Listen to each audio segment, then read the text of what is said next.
you might be asking yourself, now what? Hey, what in the world is next now that Nancy Pelosi flew into Taiwan for, was it fewer than like 24 hours? I mean, she was there for like... It was a quickie. It was a quickie. She turned around. It was like a tantric. It was like a tantric quickie because it was like Sting level tantric quickie. She spent about 10 hours there or so, maybe a little longer. I don't know. I'm not following that analogy, but okay. You don't know the Sting story about tantric? You don't know that story? How they have hour-long climaxes? Or just, copulation, not the actual climax itself. I'm sure that's very short. Yeah, they're trying to prolong the I don't want to talk about this at all in relationship to Nancy Pelosi. That should not be allowed. That's maybe the only way. That's the only way space. It's the only way it's palatable to talk about Nancy Pelosi. Anyway, Nancy Pelosi was there for just a short amount of time, like fewer than 24 hours. Turned around, flew out. But you're probably wondering, like, well, what the hell now, right? She was there. She was escorted by. This number astounds me. She was escorted by at least 8 U.S. warplanes. Okay, 8 U.S. warplanes had to fly her in there, F-15s.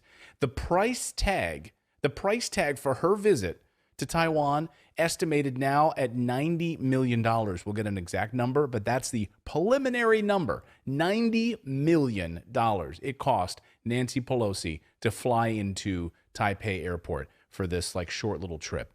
Wow. What do we get for that? Maybe a start of a new war with China? Is that the goal here? We absolutely will get sanctions. So our goods will be more expensive, if you can believe that, right?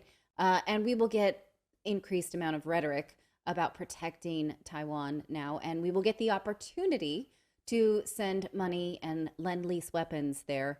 That's what we get for it. So you can decide. Well, and I just want to think that's a good return on investment for your tax monies.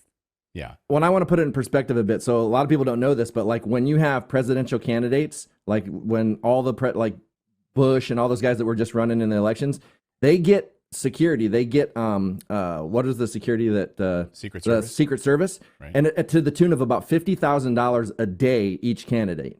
So if you think about that, that's probably like 2 people, I would assume, maybe. So how many people went? Like, was it 2 full planes of people that went with Pelosi on this? I mean, it was a full United States, Air Force One level aircraft, right? And then a whole contingent of people, right? And then the 8 warplanes, and then all of the surrounding aircraft carriers. There was an aircraft carrier reportedly, and multiple warships that were also engaged in this area to protect her on this visit. So just think about that level of money. So we're probably only talking about $90 million in, regular costs. We're probably not even into the military budget that it costs to go yet. I think that is the military cost, right, for the warplanes and the. I don't know the itemized. I don't know the itemized numbers on this. I don't know how it all breaks down. I just think it's astounding. And so when I ask myself, okay, what do we get as Americans, right? If you live in the United States of America and you spent that money from your tax dollars to pay for Nancy Pelosi to go there, maybe to check up on her investments. We get semiconductors. Taiwan semiconductor plants. Maybe that's what you get. But I know what you get. You get Taiwan is going to be punished in all of this. So this is Shashank Joshi, an economist, who says Taiwan ultimately is going to be the one who's going to suffer here. Listen. I think we're going to see a very deliberate and considered effort, a campaign to punish Taiwan for welcoming Pelosi, to signal its isolation from its international partners, and to demonstrate how much has changed since the 30 years have passed since we last had, or 25 years have passed since we last had a crisis of this magnitude. Now, you mentioned sanctions. We're already seeing that. So sanctions Yes. already about to unfold from China against Taiwan. Yes, and most likely the United States will then respond in kind and issue its own sanctions. Will it be something that even most American people understand? Who knows? But this will be a two-way fight. So this is a map. I want to show you this map of China's mainland on the left and Taiwan on the right. Take a look at this. Let's zoom in, though, so you can see something interesting here. These are the Kinmen Islands. I'm going to zoom in as we keep going closer and closer and closer. You'll see here. Let me adjust the map here. And there you go. Those are the Kinmen Islands right there in the center of your screen. These are Taiwanese-controlled islands, and they sit awfully close to China's mainland. Very, very close, in fact. So close, in fact, that Kinmen City, where last night we showed you significant troop movement and tanks lining up for something Interesting. What are tanks and amphibious assault vehicles doing, lining up in that area? Well, arguably, and military analysts this afternoon that we spoke to saying this is the first target. This arguably would be the first target of invasion. So not mainland Taiwan, the Kinmen Islands, taking over the Kinmen Islands and showing so that way that China's Xi Jinping can show strength. Yes. That they're not sitting idly by while this all happened. They vowed fire. They will rain down fire on this. So here you go. This could be the first step in the invasion process. Why amass that many tanks, all of those ships, all of those artillery, and those amphibious assault vehicles right there? To be fair, you had the most, the largest military and the biggest bullies of the world coming close to your country. So you probably should be prepared, because we're likely to just drop willy-nilly bombs. Well, that's what we do. We've been that's there. our MO. Of course, right. Of course, that's why we've been there. So, well, the United States does not have the largest military by way of personnel. We only have the largest military by way of budgetary numbers, spending, right? Weapons, not by people, but not at all by people. Yeah. And in fact, the people that we do have, we don't pay them very well either. So China actually has larger spending per person than we do. But yes, you're right. The United States is, sort of waves. It talks the biggest game. Now, someone in our chat just gave us a $5 super chat. Thank you. And said, well, China lied, basically implying that they bluffed, right? Which is an interesting take on this, because some hours have passed and we haven't seen the explosive fallout just yet. We've only seen sort of news pundits like us saying, whoa, this is serious, and asking major questions. But we just don't know how this will play out beyond sanctions, right? Why this military movement, and why sort of draw these battle lines at this point when the United States is already involved in several other conflicts? I think those are pressing questions, even if we're kind of exhaling like, oh, she got out safe. Okay, we made our point. But let's wait a second. Let's pull back. I want to unpack that a little bit. Thank you for whoever provided that comment in our chat. China never said anything about an attack. And this is very important to remember. If you look at the analysis of this over the past 48 hours, China never specifically said anything that they were going to do. This was Western media pundits and bloggers all bloviating over the past 48, 72 hours. This is going to happen. China's going to do this. They're going to launch a nuclear strike. They're going to do this. China didn't say anything. All they said was they were going to have a strategic ramifications, and we don't know what that means. It could mean 5 days from now. It could mean 10 days from now. So this idea that they bluffed, we haven't seen that yet. And look at just look at the video of the China mobilizing all throughout China and putting hundreds of tanks in the ready for a possible invasion of the Kinmen Islands and beyond. Like, okay. And by the way, whenever like Western bloggers who don't know what they're talking about are sort of bloviating about this stuff, the only people that really know, it's just like Putin in Ukraine. The only people that really know what's about to happen are like Xi Jinping and his inner circle. Sure. Right? Nobody who on CNN knows what they're going to be doing. Yes, absolutely right. So, I just think it's too early to exhale and say, okay, well, nothing happened. But we also can't, over extrapolate what they will do. We don't know at this point, there is some validity to wanting to validate Taiwan as an independent place. Sure, you can feel that way emotionally, right? But for the speaker to have gone out of her way to take photos and make this photo opportunity where there's a lot of risk, there's a lot of lives at stake. We don't know what is the way to support someone's sovereignty, but this was an extremely dangerous and costly way. So let's look more at the military side of this before we get to Nancy Pelosi's opinion piece that she wrote in the Washington Post. So here's what here's the latest on this. The U.S. sending 4 more warships to the region at this hour. And Nancy Pelosi's airplane, of course, as we mentioned, was escorted by up to 8 U.S. Air Force warplanes.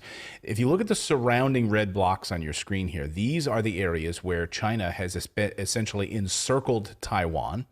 And then if you take a look at this, also this chart, this is in Chinese, but you'll see they're crossing the line path here, the median path here. This is just the beginning. This is an area where these ships have now crossed over. At least 22 of the aircraft reported having crossed the Taiwan Strait median line. You don't go across that line. And a large group of 27 Chinese planes, according to Tyler Durden this afternoon, breached Taiwan's air defense identification zone. So they're running all sorts of sorties and everything right over these lines that they have not crossed and they don't cross. And then, of course, you have the tanks and everything ready to move into Kinmen Islands. So, but Nancy Pelosi had the gall, and she wrote an opinion piece, and clearly it was put together by her team. And it was released just as she was landing, right? You want to go through this? Yeah. So it's an opinion piece called Why I'm Leading a Congressional Delegation to Taiwan. And she talks about how the United States has had a longstanding relationship with Taiwan and has promised to support them in their independence. Yet she still says our visit in no way breaks up the current status quo of the United States one China policy.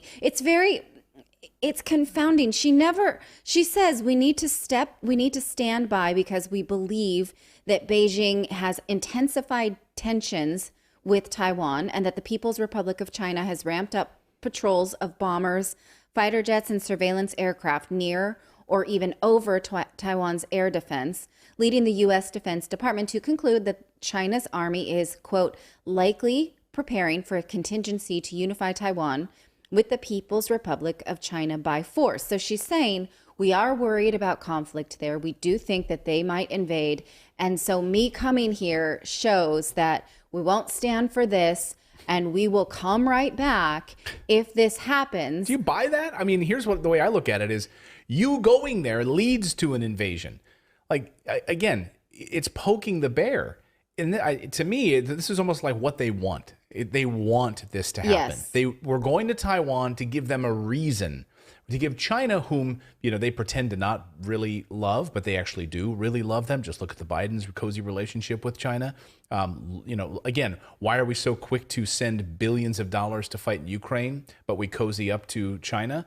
Again, this is exactly what happened. So in my mind, I'm throwing this out there as a conspiracy theory, because you have to ask yourself, why would you go there? Under what reason would you go there? How does it benefit America at all? And I really can't follow the logic, right? Our visit in no way contradicts the longstanding one China policy. Like, we still believe they don't exist, but we will defend them if they do exist. Right. We've already been sending them weapons. Like, we've already been sending them billions of weapons. We've been training them. And if they were invaded, we would never be able to. First of all, Taiwan would not be able to protect itself. Okay. It would be destroyed. And we would not be able to go and affect any kind of big change either. We are not prepared in any kind of way to launch an absolute kind of massive, protection of Taiwan in the South China Sea that far from the United States. It's not going to happen. I don't know. We can't do it. I don't know, man. Didn't you watch the War Games? You know how that played out? Yeah, the War Games you're referring to was on Meet the Press a few months ago, and Meet the Press did this like NBC game out scenario where they're like, we're going to come back from commercial break and we're going to play a war game to see what would happen if the China actually invades Taiwan. It didn't end well. And it would be mutually assured destruction in the simulation. Yeah. But I thought, so it was interesting, Nancy Pelosi's piece sat on the Washington Post right next to this other opinion piece, literally on the same website. And it said this: the damage from Pelosi's unwise Taiwan visit must be contained. It's like a counterpoint, like sat right next to it, like side by side. Right. I mean, there were very few in the media, in the very least, who were saying, this sounds like a great idea. We need to do this. Although it does seem like several Republican senators have said, yeah, we've always said we need to be tough on China. This is a great thing. We're reaching across the aisle. So of all the things that will not get bipartisan support, right, this seems to be something that at least they can agree upon is like, is there another war that we can lend lease some weapons, make some money, drum up support and patriotism? We like it. Okay, do it. Well, and just out of curiosity, is she going to go to Palestine next? Is that on her? Is that next on her list of places of marginalized people to go help? I don't have any idea.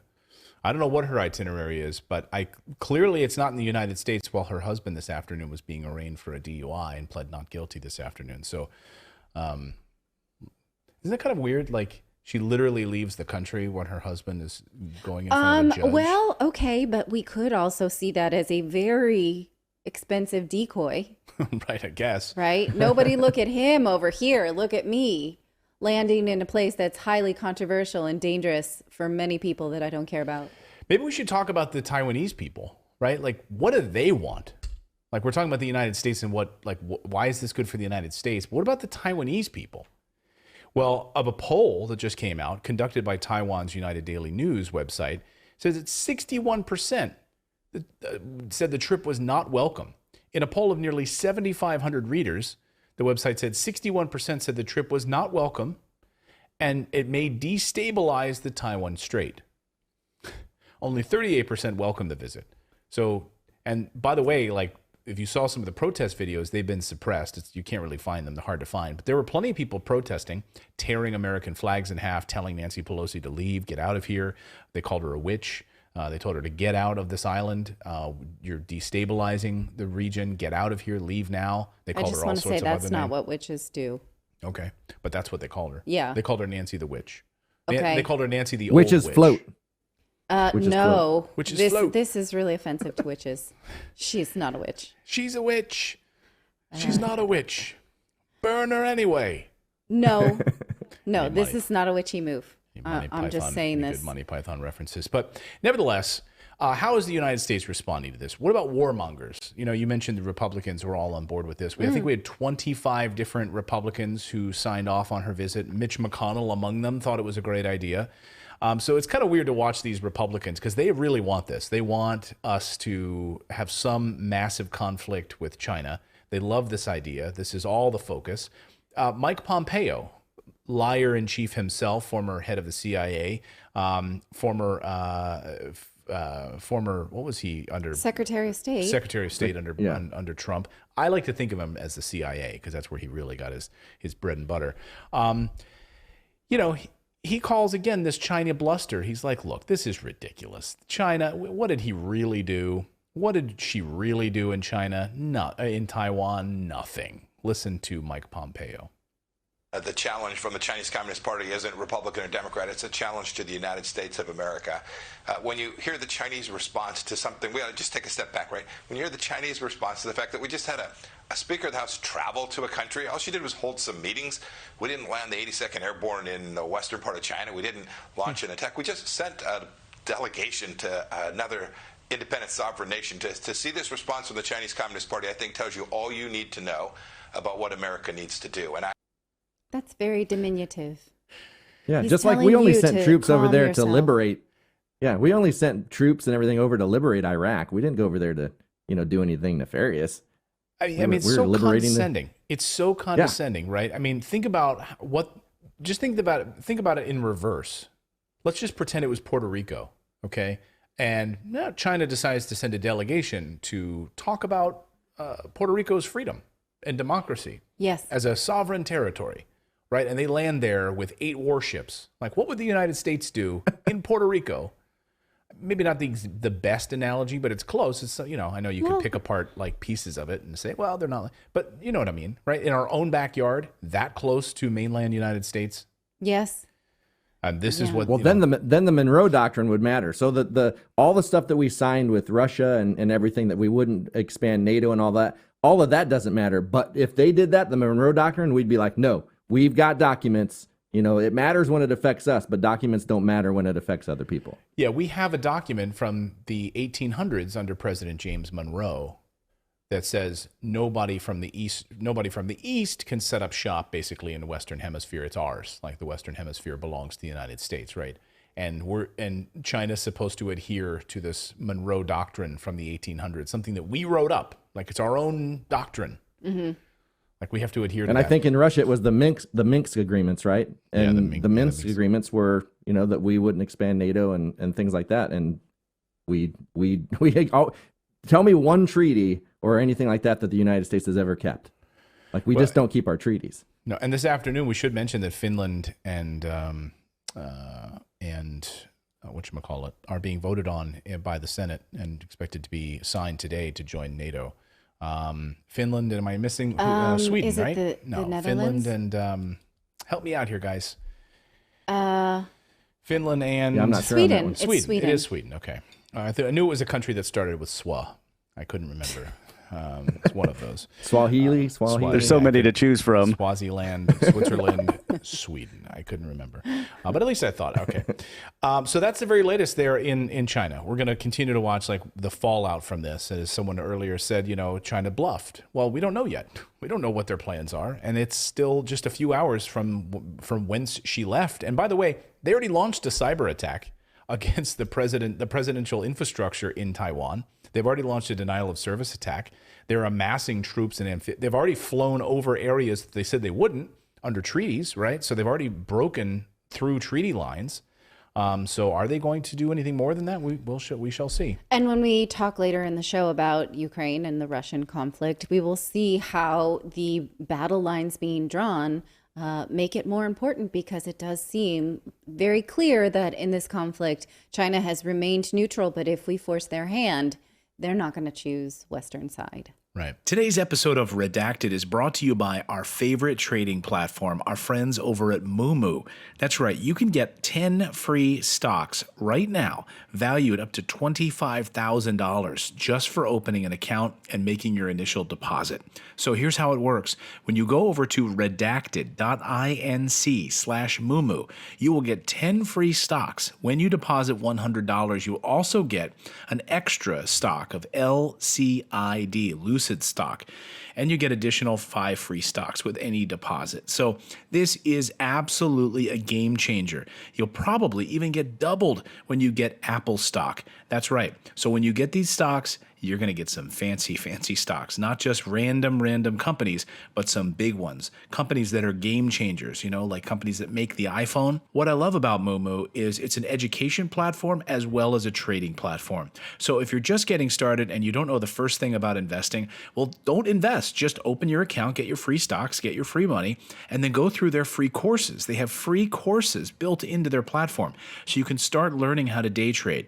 You can start learning how to invest in crypto, all right there inside of the application. And then when you're ready, you can start actually doing some trades. That's right. But in the meantime, you've got all those free stocks just for signing up. They've got free level 2 market data, which normally other companies will charge for. They've got financial news built into the application. So you can tag and follow your favorite companies. Let's say you invest in Apple or Google or other big companies that you like. Great. You can follow that news right inside the application. It makes it very, very simple. So right now, get those 10 free stocks plus your bonus stock of LCID before the end of the month. That's right, before the end of June. Get these bonus stocks by going to redacted.inc/Moomoo. It's right there on your screen, redacted.inc/Moomoo. Our thanks to Moomoo for supporting our show.